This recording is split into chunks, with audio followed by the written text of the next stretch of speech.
Tonight, on alert, 4 suspected cases of coronavirus under investigation in Australia.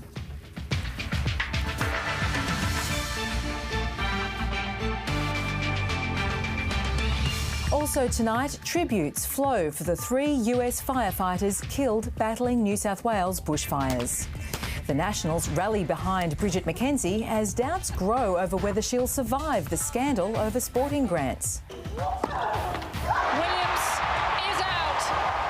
And Serena Williams out of the Australian Open in a thriller, while Ash Barty pushes through.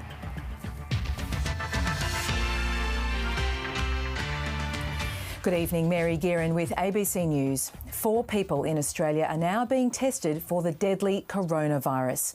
Health authorities are investigating 2 possible cases in New South Wales and 2 in Queensland. 25 people are now known to have died in China from the virus, with a further 830 people infected there. Coronavirus has also spread to other countries, including Taiwan, Singapore, Vietnam and the US, mostly from people travelling from the virus epicentre, Wuhan. China has now placed travel restrictions on other cities. Authorities have also closed theatres, cafes and other public spaces, as China correspondent Bill Birtles explains. As the closure of cities in central China came into effect, most residents took it calmly, but not all. There was panic buying in some shops and markets. Social media videos showed hospitals overwhelmed with patients. Flights out of at least 3 cities have been stopped, rail services too. Guards deployed to keep people out of stations, now eerily deserted. Wuhan citizens shouldn't leave without a specific reason, and airports, railway stations and other ways out are closed. The World Health Organization has welcomed China's actions so far, but it remains unclear why this virus can be so deadly. We understand the concern and we want to get better understanding of what is the cause of such mortality. Online, though, anger is growing. Stories are spreading of patients turned away from hospitals in Wuhan, and many here think officials were slow to act. I think the city lockdown is too late. In Wuhan, where there are so many cases, they should have acted as soon as the epidemic was confirmed. Away from Wuhan, fear and anxiety has gripped China. Major public events have now been cancelled. Holiday film screenings axed. And there's a run on masks and hand sanitizer, even in cities far from the epicentre. In most factories across China, they're all doing overtime to meet the demand as everyone travels for the Lunar New Year. It's rare to have a shortage like this. This chemist has had to put a sign on his window saying, "We don't have any masks." You feel like a real pariah if you're not wearing one. And if you don't have one, there's nowhere here you can buy one. Tonight is the Chinese equivalent of Christmas Eve, but the usual Lunar New Year cheer is in short supply. Bill Birtles, ABC News, Shanghai. And Bill Birtles joins us now live from Shanghai. Bill, can you tell us a bit more about how this is affecting the traditional New Year festivities? Yeah, Mary, quite considerably, because you're hearing of a lot of families and people who have chosen to cancel their travel plans for the Lunar New Year. I know people up in Beijing, for example, who are planning to spend their Lunar New Year not in Wuhan or not particularly close to it in another city, but they've decided getting on the train or sitting on planes is just not worth the risk. In fact, there must be so many people doing it that China's government has ordered airlines and travel companies not to charge cancellation fees and profit off this. So it is having a considerable effect. You also have some of the major box office blockbusters in the Chinese movie market that would ordinarily be released this week. They've been delayed. So we're here in Shanghai. There's a lot of families out still, as you can see behind me, most people wearing masks, but the festive spirit perhaps is not quite as cheerful as it would normally be. And Bill, are people there believing the information being released by the government?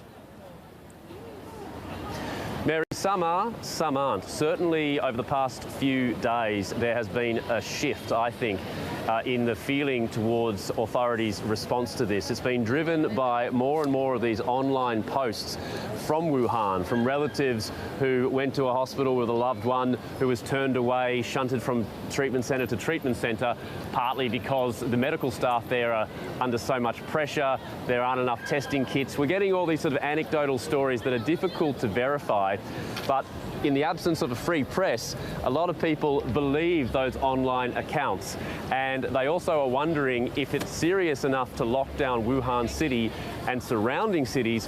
Why then didn't authorities act earlier and do this maybe a week or more ago? So I'd certainly say a lot of people are raising questions now. Bill Birtles in Shanghai, thank you. Well, as we've reported, there are 4 possible cases of the virus being investigated in Australia, 2 in New South Wales and 2 in Queensland. But authorities here say there's no need to panic. Queensland scientists are confident they can develop a vaccine for the strain in just 16 weeks. They are in one of 3 teams worldwide handpicked to try to fast-track a cure. It's a critical race against time, with University of Queensland scientists working around the clock to develop a vaccine for the deadly coronavirus. We're aiming to have something that's ready to go into humans in 16 weeks' time. Possible because they're specialists in a new rapid development technology which allows the fast tracking of DNA-based vaccines rather than having to use live cultures of the deadly virus in laboratories. Our goal is to stay one step ahead and prepare a vaccine on the scale that's needed, so we're preparing for a worst-case scenario. It's a big ask and a lot of pressure, with infections growing around the world and people dying. At this time, the unknowns are what's scary. We don't know how easily transmissible this virus is. The virus is 75% similar to the SARS virus, which killed around 800 people over a decade ago. Now, that's made the rapid response more achievable because the scientists here already know the genome sequence. We are mimicking the virus. We start from the genetic code of the virus and use that to produce protein in cell culture. The aim is for the protein to engage the body's immune defences and fight off the virus. The team is one of 3 international partners tasked overnight by the Coalition for Epidemic Preparedness Innovation to urgently find a cure. We're aiming to produce an injectable dose, so pre-filled syringes that can be sent around the world. Authorities say 47,000 Chinese travel to Australia every week. So the numbers are significant, and we know that they'll increase with the Chinese New Year travel. But people are being urged not to panic. If 1 or more are eventually found to be positive, they'll be quarantined and looked after. But people are still taking precautions, with a run on safety masks making stock scarce. Lexi Hamilton-Smith, ABC News. To other news now, and the 3 Americans killed in a plane crash while fighting fires near Cooma in southeastern New South Wales yesterday have been named. Today, police had to undergo the grim task of removing the dead from the aircraft wreckage as investigators begin to work out what went wrong. A charred reminder of a dark day, a kilometre-long scar littered with pieces of the wreckage. The C-130 air tanker had just released a line of fire retardant before it plummeted to the ground. Fire comms, message read. Click your captain, message read. It crashed, huh? Yeah, fire comms, it's just a ball of flames. Over. Flight engineer Rick De Morgan Jr., First Officer Paul Hudson and Captain Ian Macbeth were highly respected and qualified. Their American colleagues left devastated. It hits hard when we lose one of our own, and so it's been an evening and a day of mourning. We will be forever indebted to the enormous contribution and indeed the ultimate sacrifice that's been paid as a result of these extraordinary individuals. Police today had the grim task of removing the dead from the wreckage. Are you able to describe the wreckage? There's not much intact at all. Crash site investigators will speak to witnesses and they'll try to find the cockpit voice recorder of the crew's final moments. Despite an easing in conditions today, there are still thick plumes of smoke over this massive fire burning in the snowy mountains. And it's thick smoke, some experts believe, could have caused the pilot to become disoriented and lose control. I know it's very frustrating and people want immediate answers, but We're in the forensic phase of the examination. And still they come. More American firefighters today flying in to save Australian homes. Tom Maddox, ABC News, Numarella.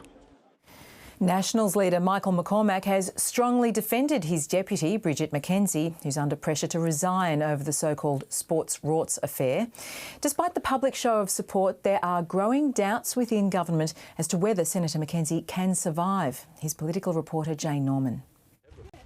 His deputy's in deep danger, but Michael McCormack's digging in. Fact is, Bridget McKenzie has done an outstanding job as the Sports Minister and in her subsequent role of agriculture. Her fate rests in the hands of the country's top public servant, who's examining whether she's breached ministerial standards.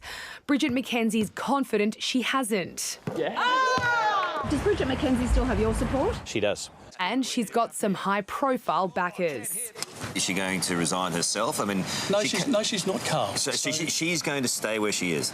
I think if you strip away the emotion from this debate and look at the facts, which is what we should do, I don't see the case has been made for Bridget McKenzie's removal. That's despite a damning report finding clear political bias in the way she doled out $100 million worth of grants to sporting clubs across the country. Then there's her own admission that she was a member of a club she funded and never declared it. But even that's now being contested. Bridget McKenzie has declared her memberships, as she was required to do. If history is anything to go by, her days on the front bench could be numbered. Liberals Jamie Briggs, Stuart Robert and Susan Lee were all referred to the head of Prime Minister and Cabinet as ministers. None of them survived. There is a view within government that it's a matter of when, not if, Bridget McKenzie goes. But it's complicated.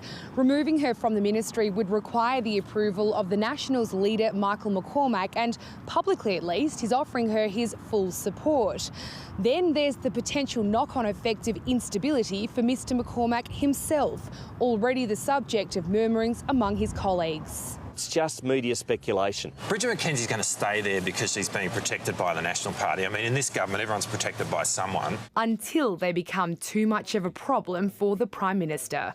Jane Norman, ABC News, Canberra. Bridget McKenzie's fate now hinges on whether she's found to have breached ministerial standards. The senator is refusing to budge, but senior government figures expect she will be found in breach and will then have to go, as Insider's host David Spears explains. Scott Morrison hasn't yet asked Bridget McKenzie to go, but if she's found to have breached his ministerial code, it's being made clear she cannot stay. The head of the Prime Minister's department is due to report back as soon as tomorrow.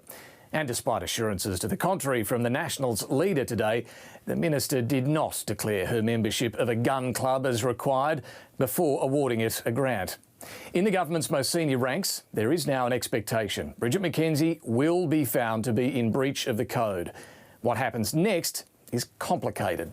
A resignation would be the cleanest solution, and certainly the Prime Minister's preference. But there's no guarantee Bridget McKenzie will walk. Right now, she's digging in, telling colleagues she's going nowhere. Constitutionally, the Prime Minister can advise the Governor-General to end her commission. Politically, he would need to act in concert with the Nationals leader, whose own position is hardly secure. If Bridget McKenzie does go, David Littleproud is considered the favourite to become deputy leader, Matt Canavan, the Nationals' Senate leader, with Darren Chester returning to Cabinet. The PM would be hoping a minor reshuffle draws a line under this messy scandal. But it won't be that easy. The government is still refusing to concede any problem with the actual sports grants program itself, despite the scathing details of political pork barrelling. Labor will go after this when Parliament returns, whether Bridget McKenzie is still in her job or not. David Spears. Well, every grassroots organisation would love a high-profile supporter, and that makes Melbourne's Alice Ma the envy of community activists. A tweet from former US President Barack Obama supporting her bushfire fundraising and community building efforts have thrown her work into the spotlight. Margaret Paul has the story. What does apricot jam have to do with bushfire recovery? Just a bit more in that. We can't go and fight fires, we can't go and rescue animals, but what we can do is we can get as much food as possible, we can preserve it and we can donate it to those areas. This fruit is all grown locally in Melbourne's southeast, brought here rather than left to rot on the ground. A year after the program started, its success is sweet. We preserved about 500 kilos of fresh produce, which equated, when we got it tested, to about 800 kilos of CO2 saved from the atmosphere. Barack Obama was impressed, tweeting, "Even with problems of this magnitude, each of us can find a way to make change. That's why I'm proud of Alice Ma." The team had the tweet framed. And since the Obama tweet, we've had a lot of people call and say, "I'd really love to come and help preserve as well." Last month, Alice Ma travelled to Malaysia as part of the Obama Foundation Fellowship. Sometimes it turns out the people who can teach you something are the ones you don't expect. The corner store is not only benefiting Australian communities, there are 2 more of these shipping containers in Timor-Leste. We call it a social enterprise in a box. It opens up and it's almost like a flat pack. There's instructions in how to set the entire kitchen up. And then local women primarily are trained in how to preserve that food. The group also supports Timorese coffee farmers, and it's planted more than 120,000 trees under a community forestry program there. Now, in response to the bushfire crisis, they're going to plant 1 million more, both here and abroad. Trees will continue to sequester carbon over their lifespan, and we need to get that carbon out of the atmosphere and back down into the soil. Not to mention, more trees means more fruit. Margaret Paul, ABC News, Melbourne. A worker missing in a West Coast Tasmanian gold mine is now presumed dead. The man was reported unaccounted for early on Thursday morning after his workmates lost contact with him and discovered a partial collapse of the Henty gold mine. 3D scanning and thermal imaging technology have been unable to detect any signs of life. The man is believed to have been working in a loader and its cabin is completely covered in rock. Unfortunately, due to the images that we've received with the amount of debris that has fallen into that scene, we now think it's highly unlikely that our missing miner has survived. Plans are being developed for a recovery of the man. His name has not been released. A body has been found inside a house destroyed in yesterday's fires on the New South Wales south coast. Police discovered the remains at a home southwest of Maruya, an area where a number of properties were hit. The death toll from the bushfires in New South Wales this season now stands at 25. Meanwhile, 6 firefighters escaped serious injury when their truck rolled late last night after they'd been fighting the blaze. We just kind of approached the barrier and went kind of straight through it, and then things just went black and started rolling around, just like being on a washing machine. The group was taken to hospital and treated for non-life-threatening injuries. Australia's bushfire crisis is driving up global carbon dioxide levels, according to a UK climate report. And carbon dioxide is a key measure when it comes to global warming. The outlook doesn't look good. A panel of scientists say we're closer than ever to doomsday. Randolph Nogel reports. It is 100 seconds to midnight. The bearers of unbearable news. Time is almost up until the world is doomed. The hand of this fateful clock has been placed at various positions since its inception more than 70 years ago. But in 2018, it was set at 2 minutes to midnight. The closest since 1953, at the height of the Cold War. Now the Nobel laureate studded panel has moved it 100 seconds before a climate catastrophe. Without US leadership and participation, there will be no winners from this climate crisis. We will all become losers. The world's second biggest polluter is being called out. At the World Economic Forum in Switzerland, the US Treasury Secretary told 17-year-old climate activist Greta Thunberg she should go to college and study economics before calling for an end to fossil fuels. This is not the doom and gloom issue, okay, that is going to impact everybody in the next 10 years. Here, the stark contrast between planet and profit was on display. For the first time in the history of humankind, there is a limit, a physical limit to our perspectives of development. And nature is striking back. Australia is also featuring in the global conversation. The UK's Meteorological Office says recent bushfires accounted for 1/5 of an unprecedented global increase in carbon dioxide emissions projected this year. Even if the night is darkest before the dawn, the message is becoming clear. By then, it will be too late. Randolph Nogle, ABC News. To finance now, and Australian share prices moved a bit higher today, but the Aussie dollar went back down to where it was before yesterday's employment figures. Here's Alan Kohler. Well, the dollar is back at 68.4 US cents, which is where it was yesterday morning. So the response to the better than expected employment data yesterday was little more than a twitch. The pricing for a February rate cut is still down around 20%. What happened last night was that the US dollar went up a bit. And just as a follow-up to the unemployment rate, which has improved from 5.2 to 5.1%, here's a chart of jobless rates in Australia, the US, UK and New Zealand. Just 8 years ago, we were the lowest at 5%. Now, we're the highest at 5%, while the others are clustered around about 4% now. Financial markets are dominated at the minute by chatter about the Wuhan coronavirus, and a lot of charts are flying about comparing the current situation with SARS in 2003. Now, most of them show a small decline around April that year in Asian GDP and share market indexes, followed by quick recoveries.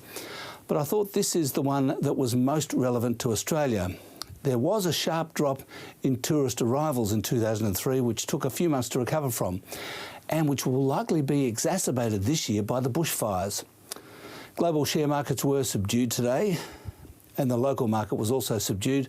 Among the best performers was CSL, which possesses a flu vaccine, although there's no suggestion yet that it works on the Wuhan virus. CSL is just on an absolute tear at the moment, up more than 13% since January the 1st. Also, IAG was sold down because of the hailstones the other day. There was a pretty big fall in the iron ore price today, while base metals and oil also fell. Gold and coal went up. And that's finance. To tennis now, and Serena Williams' bid to equal the record for Grand Slam victories has been snuffed out in the third round of the Australian Open. China's Wang Qiang put in a stirring performance to upset the 7-time champion in a thriller. World number 1 Ash Barty won in straight sets. There was a teary farewell for Caroline Wozniacki, as well as that heartache for Williams. Serena Williams dropped just one game in her last match against Wang Qiang, but faced surprising resistance early. The American was caught off guard as Wang showed impressive speed around the court and aggression. And look at the stare down from Wang Qiang. The Chinese star held strong to win the first 6-4. Has she ever played a better set? Wang broke again in the 5th game of the second and served for the match when Serena started her comeback. That's unbelievable. A passionate Williams broke back and took the set in a tiebreaker. The 7-time Australian Open champion charged in the final set, but Wang wouldn't take a backward step. Leading 6-5 in the decider, she made the breakthrough. Williams is out. An early start to tomorrow's Chinese New Year celebrations, but not for all. Are you going to allow yourself a little celebration tonight? No. Ash Barty's third-round opponent, Elena Rybakina, started with a barrage of winners. Barty used more craft than power. Brilliant. And made the decisive break as Rybakina's errors started to mount. Oh, and she takes it. The world number 1 took the first set 6-3. Rybakina had lost just one of her 10 matches in 2020 before today, but was dismantled by Barty. She took just 78 minutes to complete the job. And she's done it. The world number 1 through to the last 16. Men's favourite Novak Djokovic progressed with ease, while 2017 champion Caroline Wozniacki bowed out, marking an emotional end to her career. Peter Lusted, ABC News, Melbourne. Australian sprinter Caleb Ewan has snatched his second stage win in the Tour Down Under, but compatriot Richie Port has retained the overall lead with 2 days racing to go. Stage 4 was a 152-kilometre journey through the Adelaide Hills and then onto the river town of Murray Bridge. It was a course that always looked set for the sprinters, and Stage 2 winner Ewan ultimately fought off the challenge of Stage 1 winner Sam Bennett. It's one-on-one, the big Irish winner. No, it's not. is the little Australian as Ewan gets it on the line. It was a very tight corner into the finish, but to be honest, I like it when there's a bit of a corner, a bit of a technical finish. Australia's Richie Porte managed to hold on to the race leader's ochre jersey, although two-time defending champion Daryl Impey has cut the advantage to just 3 seconds. Well, Tiger Woods, Seve Ballesteros and Bobby Jones, they're three of the greatest names in the history of golf, yet none of them has managed a feat pulled off by an average club player in Tasmania last weekend. 79-year-old Albie Francis was the lucky golfer, but he had to wait a lifetime to do it. Guy Stainer has the story. 2 putts to achieve something Tiger Woods never has, and maybe never will. I shot a score that's actually under my age. I'm 79 years old and I shot a 78. It's one of the rarest feats in golf. By comparison, holes in one, a dime a dozen. Oh, it's absolutely incredible. It, especially at a course like this, it's a championship course. It's such a long course. It's amazing that anyone could be able to do that. Many former greats never managed to beat their age. It's almost impossible for anyone aged under 70. Last Wednesday we were talking about how his upcoming 80th birthday was coming up in April, and I said to him, I think you're getting close to me being able to see you break your age one day. Little did I know, Saturday was the day. What makes Albie's achievement all the more remarkable is the vast majority of golfers who have broken their age are either former professionals or former top amateurs. Albie Francis is neither. I actually never played golf until I was 45 years old. The lowest handicap he's ever had is 11. It's unheard of. Usually the only guys that ever do that, and it's super rare, are guys that have been very low handicappers back in their youth. Mr Francis attributes his achievement to enjoying golf and holing lots of putts. So when you can't hit the ball a long way, it's always good when you can putt well. Well done, Albie. Thanks, Jeff. Thanks a lot. Fellow member Jeff Leary has also scored less than his age. There might be something in the water at Tasmania Golf Club, but it won't be these golf balls. Guy Stainer, ABC News. And that's a good club to join. Guy Stainer with that report. Now with the weather, here's Paul Higgins. And Mary, the long weekend is here and it should be a good one for getting outdoors with warm and settled weather right through. Maybe go and visit the gardens down at Cranbourne. Almost freezing on top of Mounts Buller and Hotham this morning as it dipped to just 1 degree. As you see there, the overnight lows. And it was a day in the 20s for most of the state today. Mildura, Oyen and Walpurgis top scoring with 28 degrees. In Melbourne City, a high of 24.1 at 4:31 this afternoon. That's just a couple of degrees below average, and as the exodus from the city begins, it is currently 23 degrees, so it hasn't changed all that much. A much cooler day in Sydney today. They had 41 there yesterday. They also had some dangerous thunderstorms for the morning commute. 30,000 lightning strokes were recorded with those storms. A passing front triggered those, and we have a broad trough that's got thunderstorms brewing right across northern New South Wales, Queensland and the Northern Territory. For us, though, the settled weather will be maintained by this ridge of high pressure. In fact, that'll be sitting there until Wednesday.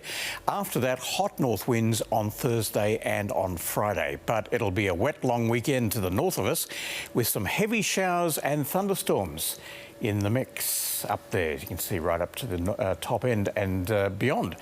Brisbane could have between 5 and 20 millimetres of rain tomorrow. In Sydney, morning showers. Canberra will be mostly sunny. Hobart and Adelaide partly cloudy, and blue skies, 34 degrees across in Perth.